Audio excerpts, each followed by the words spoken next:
Need motivation? Watch a top 10 with Believe Nation. What's up, Believe Nation? It's Evan. I believe in you, and this channel is designed to be a part of your daily success routine. So let's get your motivation to a 10 and get you believing in you. Grab a snack and chew on today's lessons from a man who went from being in a drug rehab center at age 25 to 5 years after becoming a millionaire, and today owning over $500 million in real estate. He's Grant Cardone, and here's my take on his top 10 rules of success, volume 10. Also, if you want to know what Grant and other successful entrepreneurs have to say about building unstoppable confidence, check out my 254 Confidence series, where every day for the next 254 days, I will send you a morning video for free to help you build your confidence. The link to join is in the description below. You have to go build self-confidence.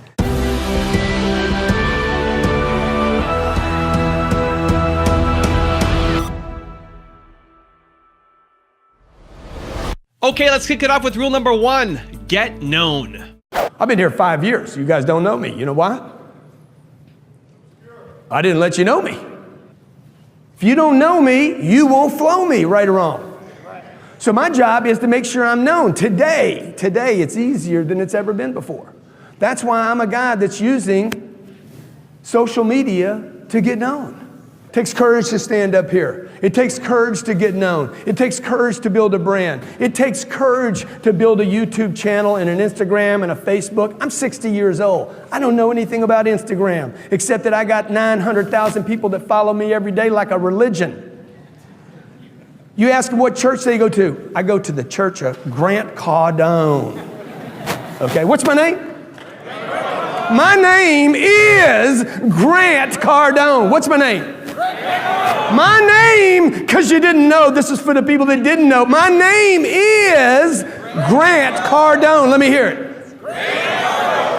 Okay, my first job, your first job is to make sure people know your damn name. Because if they don't know your name, I don't care what you sell. You're a nurse, you work at McDonald's, you're a bellman. I don't care what you do. You're parking cars. It don't matter if I don't know who you are. It doesn't matter how good you are, how clean you are, okay? It doesn't matter. Your values don't matter. Nothing matters if I don't know you. Rule number 2, push into everything. So you don't believe in this concept about balancing business and life? I've never, all the people that talk about it don't have the very thing they're trying to get. Probably, yeah. So you're constantly balancing something. You're under stress then, I think so. Totally. So if you just, like what I do is I just push into everything, right? I push into everything as hard as I can. And again, the goal is life. It's not the business. It's my life, right?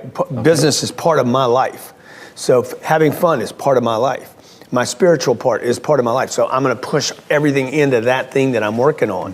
The 10X thing was about, I'm pushing, like if it's in the business, I'm going to push as hard as I can on that. And my kids are with me. My wife's with me. They're with me. So they're having the experience of this push. Then we turn around, we push over here. Oh, we want to help charities out. And we push 10X into that direction. Well, it just blows out the edges of the life, right? So that we get to have a bigger experience, as opposed to, okay, now I need to put this here and manage this part right now. Which means when I'm doing this, when I'm finding time just for my kids, I'm abandoning all these other things and my life gets smaller. Rule number 3, take action. All the commitment stuff, oh, you got to be committed. Oh, you got to be committed. I was talking to my trainer about this. You got to be committed. Yeah, but the truth is, there's only one thing you really have to do. Because the commitment's not going to come until you do this other thing. The thing that has got me through everything, got me to where I'm at today. The thing that changed everything was me just taking action. Just doing it. I mean, I know that's that old Nike saying, right? Just do it. Man, even if you don't feel like it, even if you're not committed, even if you're not getting any gains, even if you're not winning, I talk about this in the rules of success. Show up, just take action, make the call, knock on the door, send out the email, bug people if you have to, until you get good and it doesn't sound like bugging anymore. It's just the professional knows how to bug people without bugging them. So look, just take action, even if you don't feel like it. Rule number 4, get the money. Money is so simple, okay? Anybody got a $100 bill? Give me $100, sir. Give this man a big hand for having some money. Okay? I just had an idea. I said, I wonder, I ain't got any money on me. I had an idea. Now I'm gonna teach you a lesson right now that'll make you rich if you freaking get it. Okay? Number one, I want some money. Number two, I need to ask somebody if they got 100. Number three, I need to get the money.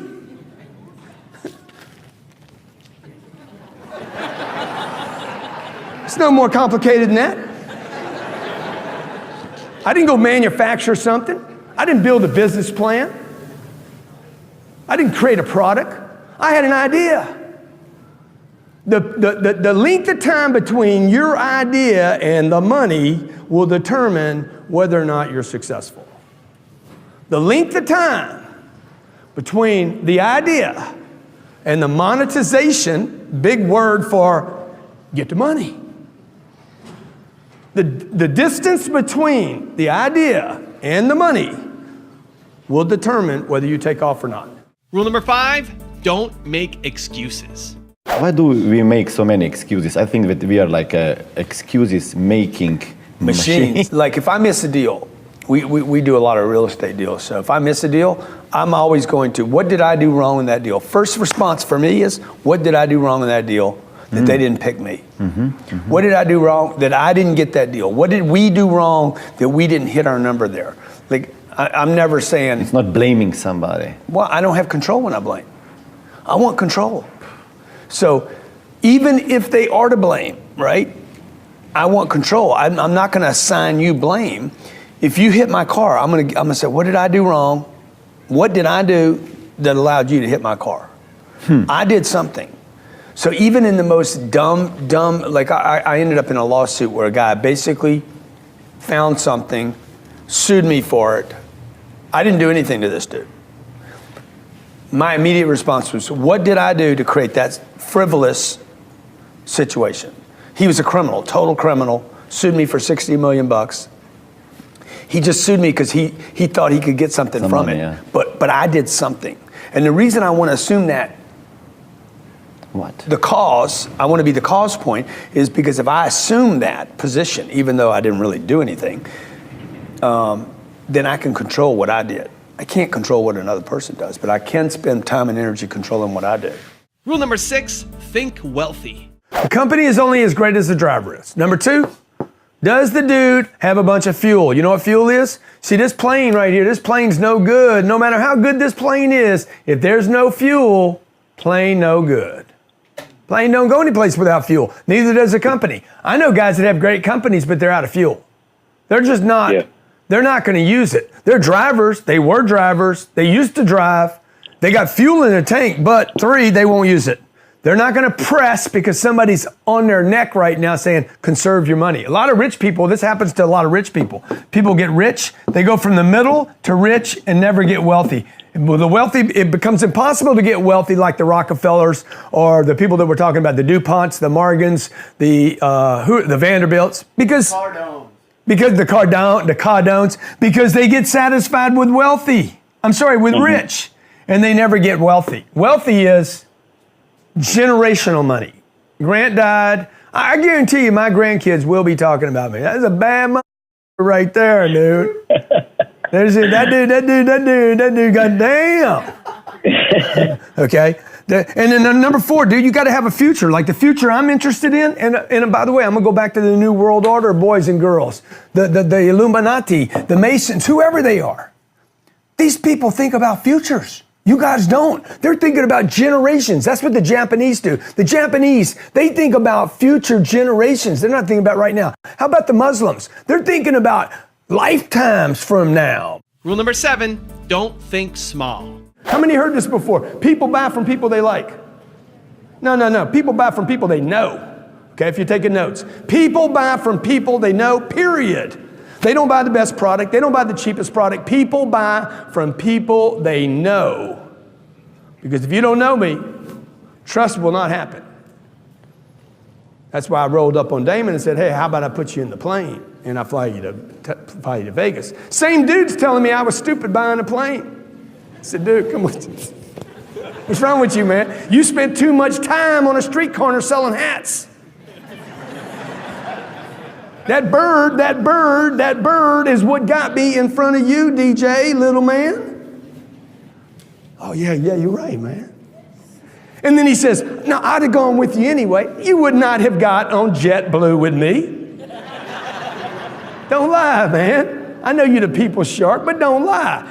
What am I call you up? Hey, Damon, I bought a ticket for us on Southwest. You want to fly to Vegas with me and we can eat peanuts? He wouldn't have gone with me. How many agree he would not have gone with me? Come on, man. He might be the people's shark, but he ain't stupid. He's like, hey, I ain't doing that. Right or wrong? He said to me, what's the fuel in that jet cost? I said, bro, you're thinking small, bro. He's like, what do you mean? What's it cost? What's the damn fuel in a jet cost? I said, I don't know. Why don't you know? I said, because the jet ain't no good without fuel. Rule number 8, master communication. I think the idea of knocking on doors, talking to people. Yeah. Like these are the skills that are not taught in the schools. This is why it goes back to your question about the school system failing. The required skills, I need a client. Like if you simplify, the thing that people like about what we do is we simplify the business process. I need to make a contact. How can I do that?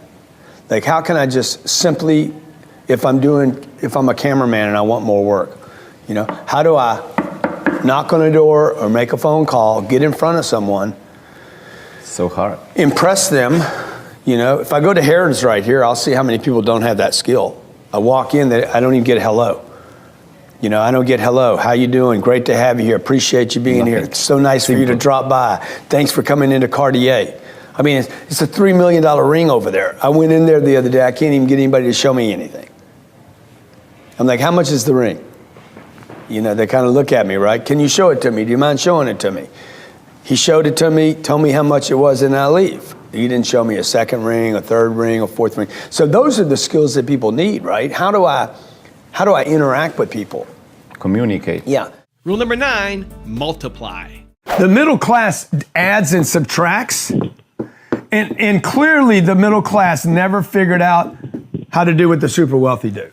Like it's almost like hundreds of millions of people in America stopped math at adding and subtracting and never got to the multiplication part. Because the super wealthy are multipliers. Oh, by the way, time, energy, and money. They multiply all of them. They're like, look, I got time, I want to make more time. How do I do that? You learned how to add, you learned how to subtract, but that's not what the Rothschilds did. That's not what the Rockefellers did. That's not what the DuPonts did. They multipliers. They're multipliers. And rule number 10, the last one before a very special bonus clip, is you can afford anything. We can't afford that. How many of you told your kids that before? We can't do that bike. We can't buy the bike, right? You told your kids that because you were told that, right? We don't tell our kids that. How many of you were told as kids, be careful? That's why you guys think so much. You got Dave Ramsey on TV saying, total freedom comes from not having debt. Okay, you flip channels and you go to Susie, you can't afford that. Okay, I'm gonna tell you, you can afford anything. No. Hey, debt's not your problem, okay? I probably got $500 million worth of debt today. 500 million. I wish it was 5 billion. Now I've got a really special bonus clip from Grant on how to help people that I think you're gonna really enjoy. But before that, it's time for the 3-point landing questions. Time to move from just watching another video to actually taking action in your life or your business. And if you're feeling bold, answer these 3 questions in the comments below. Here we go. Question number 1, what excuses are you going to let go of? Number 2, what action are you going to take today? And number 3, how are you going to get known this week? How did you get into the training business? I had a passion for helping people when I was a young salesperson. And I found that when I had struggles when I had droughts, cold spells where I wasn't selling anything, if I would help somebody else, it always broke my drought. So for some reason, it was easier when I wasn't doing well to help somebody else, to help someone else, and it seemed to break my, I don't know why it worked like that, but maybe it's one of those golden rules about help people, you know? The more you give, the more you get. And so it always broke this cold moment I had when I would reach out and help another person. Raise your standard. Apple, at the core, its core value is that we believe that people with passion can change the world for the better. Not one drop of my self-worth depends on your acceptance of me.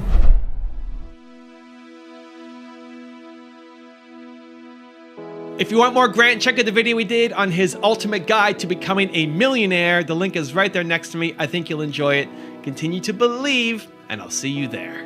While many of you may say, man, $1 million's enough, trust me, if you come up short on your goals, set them higher.